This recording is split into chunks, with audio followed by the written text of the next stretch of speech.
এমন ব্যক্তি ছিলেন মুসলমান, যখন উনি বাথরুমে যাইতেন, বাথরুমে যাইতেছেন, বাথরুম সারতেছেন, প্রয়োজন মিটাইতেছেন, বাথরুমের ভিতর থেকে লা ইলাহা ইল্লাল্লাহ জিকিরের আওয়াজ শোনা যায়। খাদের লক্ষ্য করে কোথার থেকে জিকিরের আওয়াজ আইতেছে, জিকিরের আওয়াজ। হুজুর কি বাথরুমে বসে বসে জিকির করে? না মুসলমান না। যে হাফিজ হুজুর মুহাম্মদুল্লাহ হাফিজি এমন একজন ব্যক্তি ছিল, যিনার শিক্ষিত স্কুল কলেজের স্টুডেন্ট ছিল। রাস্তা দিয়ে যাইতেছে, যিনার জীবনী দেখলে পাওয়া যায় একখানা কোরআনের আয়াতকে ইজ্জত করার কারণে আল্লাহ তাআলা কোন কায়নাতের মধ্যে মুহাম্মদুল্লাহ হাফিজি হিসেবে আখ্যায়িত নিয়েছে। খাদেম কাশেম হুজুর যখন বের হয়ে আসছেন, জিজ্ঞাসা করতেছেন, হুজুর আপনি কি বাথরুমে বসে বসে জিকির করতেছেন? বলতেছে, বুকা না না না, আমি তো বাথরুমে সারতেছি, আর বসে বসে যখন পর্দাটা পরিষ্কার করে যখন আসতেছি, আমি তো আর কোনো কিছুই বলি নাই। আমি লক্ষ্য করে দেখি আমার মন দিয়ে মওলার জিকির বের হয়। পাঁচ ওয়াক্ত নামাজ মসজিদে এসে পড়ার চেষ্টা করতে হবে। যদি নামাজ না পড়েন, তাহলে আপনার তো সেই স্বভাবটাই ভালো, নামাজের স্বভাব আনতে হবে। দেখেন, একজন নামাজি সুন্নাতের উপরে কি পাবন্দি হয়, তার নিজের জীবনটাকে মিটায় দেওয়ার জন্য চেষ্টা করে। একজন নামাজি দেখেন, সুন্নার ভিতরে একখানা কিতাব আছে, আবু দাউদ। এই আবু দাউদ রাহমাতুল্লাহ আলাইহি মসজিদে অর্থাৎ নদীর কিনারায় দাঁড়িয়ে আছে। নদীর কিনারায় দাঁড়িয়ে থাকলে একজন স্টিমার যাইতেছে, তখন নদী সমুদ্রের মধ্য দিয়ে যাইতেছে স্টিমার যাচ্ছে। ওখান থেকে কি দিয়েছে? হাসি দিয়েছে। কি দিয়েছে? হাসি দেন তো এমন বড় মানুষের দিয়েছে, সাত বসে বসে খাচ্ছেন বিস্কিট, এমন ভাবে হাসি দিয়েছে, গায়ের তো মারাইছে, মায়ের তো মারে, যেমন পারবে সবাই আসে। আল্লাহ রাসূল শিক্ষা দিয়েছেন হাসি আসে এরকম।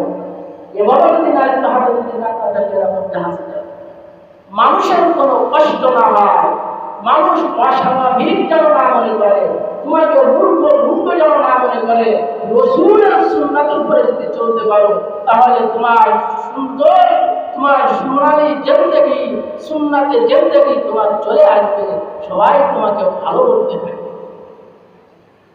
ইমাম আবু দাউদ রাহমাতুল্লাহ আলাইহি উনি নদীর কিনারায় দাঁড়িয়ে আছে। নদীর মাঝখান থেকে স্টিমারে যাইতেছে, লঞ্চে যাইতেছে, হাসি দিয়েছে। হাসি দেওয়ার পরে কি বলতে হয় বলেন? সবাই বলেন আলহামদুলিল্লাহ। এরপরে আলহামদুলিল্লাহ আপনি বলেন, আমার হাসি আসবে, আলহামদুলিল্লাহ। এরপর আপনি কি বলবেন? ইয়ারহামুকাল্লাহ। এই ইয়ারহামুকাল্লাহ যখন আপনি বললেন, তৃতীয় ব্যক্তি কোন দোয়া পড়বে বলেন? বলেন, হ্যাঁ মুখস্থ আছে? কেমনে চলবে জিন্দেগি? প্রতিটা মুহূর্ত, প্রতিটা সময়, প্রতিটা কাজের মধ্যে বরকত রয়েছে যদি সুন্নাতের উপর চলতে।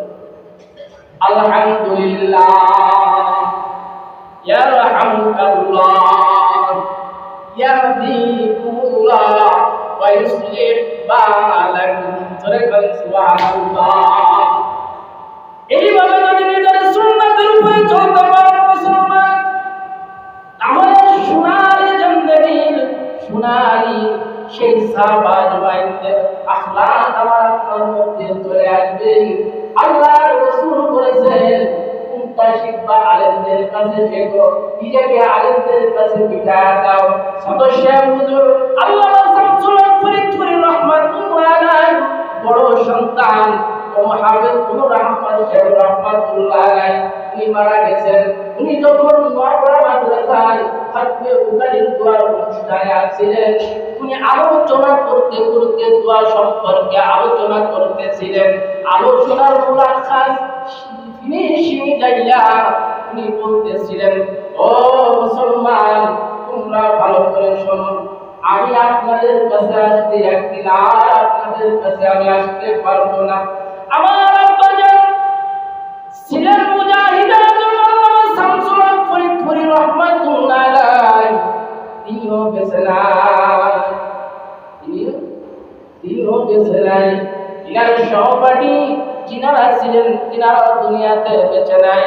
যশোরের মুহাদ্দিস শেখ হুজুর রাহমাতুল্লাহ আলাইহি সাইন হাসান যশোরী রাহমাতুল্লাহ আলাইহি, মুহাম্মাদুল্লাহ হাফেজি, এরকম আল্লাহর ওলিরা এই দুনিয়াতে এক সময় বসবাস করছে কি করছে না?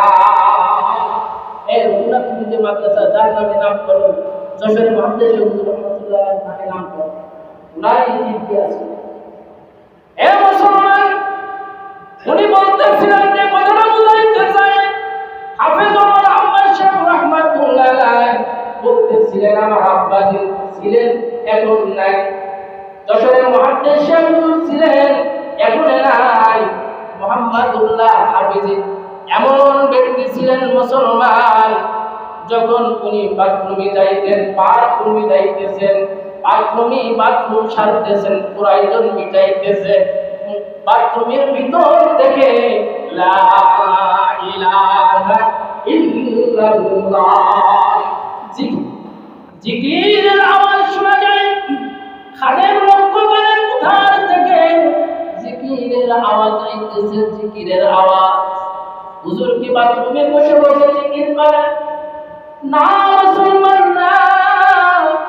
যে হাফেজ হুজুর মুহাম্মাদুল্লাহ হাফেজি এমন একজন ব্যক্তি ছিলেন, তিনার শিক্ষিত স্কুল কলেজের স্টুডেন্ট ছিল। রাস্তা দিয়ে যাইতেছে, তিনার জীবনী দেখলে পাওয়া যায় একখানা কোরআনের আয়াতকে ইজ্জত করার কারণে আল্লাহ তাআলা কুল কায়নাতের মধ্যে মুহাম্মাদুল্লাহ হাফেজি হিসেবে আখ্যায়িত নিয়েছে। খাদেম কাশেম হুজুর যখন বের হয়ে আসছেন, জিজ্ঞাসা করতেছেন, হুজুর আপনি কি বাথরুমে বসে বসে জিকির করতেছিলেন? বলতেছে, না না না, আমি তো বাথরুম সারতেছি, আর বসে বসে যখন পর্দাটা পরিষ্কার করে যখন আসতেছি, আমি তো আর কোনো কিছুই বলি নাই। আমি লক্ষ্য করে দেখি আমার মন খুব দিয়ে মাওলার জিকির বের হয়। ও মুসলমান, আমরা মানুষ কয়েকদিন আগে চলে গেছে মুহাম্মাদুল্লাহ হাফেজ। আরে মুসলমান, আমাদের দুই এক পুরুষ তাদের তিনাদেরকে দেখেছে, যারা মুরব্বী আছেন তিনার ছেলে আনারুদ্দিন শেখ দামাত বারকাতুহু এখনো বেঁচে আছে। ও মুসলমান, এই যুগের মানুষ যদি এরকম আখলাকি হইতে পারে, বাথরুমে গেলে কাশিতে পায়খানা ক্লিয়ার হওয়ার জন্য আপনি যে বিড়ি খাইতেছেন, আমরা বিড়ি খাই, আর তিনারা বাথরুম করলে মাওলার জিকির বের হয়। ইমামে আবু দাউদ রাহমাতুল্লাহ আলাইহি নদীর কিনারায় দাঁড়িয়ে আছেন। মুসলমান ভালো করে শোনেন, যখন নদীর ভিতর থেকে, নদীর স্টিমার থেকে যখন হাসির উত্তর আছে, 2 টাকা দিয়ে একটা নৌকা ভাড়া করেছে। নৌকা ভাড়া করে ইমাম আবু দাউদ রাহমাতুল্লাহ আলাইহি উনি চলে গেলেন। কাছে যাইয়া বলতেছে, আলহামদুলিল্লাহ। দেখেন কোন ইমামে আবু দাউদ রাহমাতুল্লাহ আলাইহি, যিনি আবু দাউদ শরীফের মুসান্নিফ, তিনি লিখছেন, এই ইমাম আবু দাউদ রাহমাতুল্লাহ আলাইহি একটা সুন্নাহকে প্রাধান্য দিতে গিয়ে 2 টাকা, তৎকালীন যুগে 2 টাকা দিয়ে একটা জমি হয়ে যায়, তো একটা গরু হয়ে যায়। তিনি যাইয়া হাসির উত্তর দিয়েছে, চলে আসছেন। রাতে শুয়ে রয়েছে ঘুমের ঘরে আখির যাওয়ার পয়গম্বর দু জাহানের সরদার নবী কামলিওয়ালা আখিরি জামানার নবী মুহাম্মদুর রাসূলুল্লাহ হাজির হয়ে গেছেন। মাথায় হাত বুলাইতেছে, আবু দাউদ তুমি আমার একটা সুন্নাতকে ইমাম করার কারণে, একটা সুন্নাতকে জিন্দা করার কারণে, একটা সুন্নাতকে আমল করার কারণে আমি পয়গম্বর এত খুশি হয়েছি।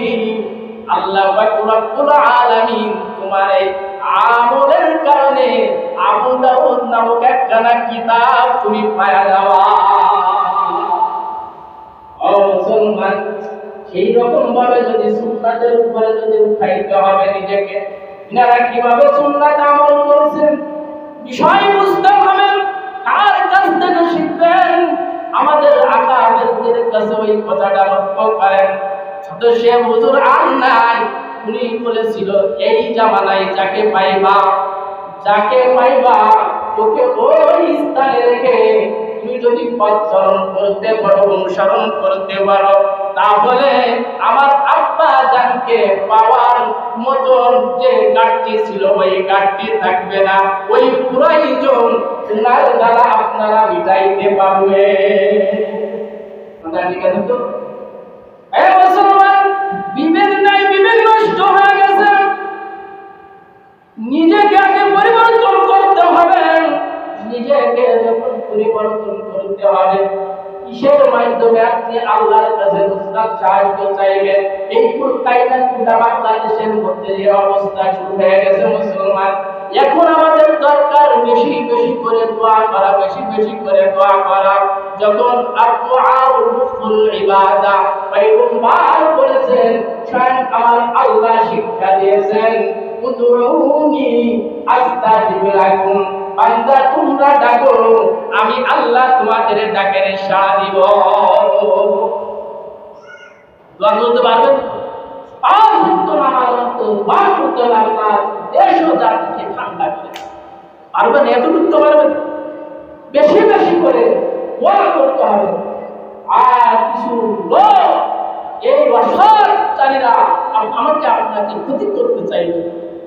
মনে করেন এই গ্রাম্য ভাষায় আমি কথা বলছি, আপনি আছেন আপনার বুদ্ধি আমার বিষ মেরে আসেন না, এরকম একটা গরুটা এসে বিষ ইঞ্জেকশন, পূর্বার ইঞ্জেকশন দিয়ে দেবে, বাধাই দেবে, আর ওই দূর থেকে ওর ভাইরাল উঠতে থাকবে। তাই ঠিক কিনা? এই সমস্ত দিকে আপনাদের সচেতন হইতে হবে। পুরা আমার মেয়েটাকে আপনি মাদ্রাসায় নিয়ে যান, প্রফেসর বড় আগা মাথায় কলেজ উঠে সাঁতার যুবকরা রাখতে পাহারাদারি করে। আমার আপনার মতন তো সেই ভাই সব ছেড়ে নিল, পাহারাদার করতেছে। কারণ জানো আমার আপনার কোন অর্থ পাশাত্য কিছু সুবিধাবাদী লোক ক্ষতি না করতে পারে। একজন আর এক ভাইয়ের সাথে গন্ডগোল না বাধাই দিতে পারে, লক্ষ্য করবে ভাই ভাইয়ের মধ্যে গন্ডগোল পরে আজকে গরুর ফাঁসি দিয়ে টানতে বেড়াতে দেখতেছেন।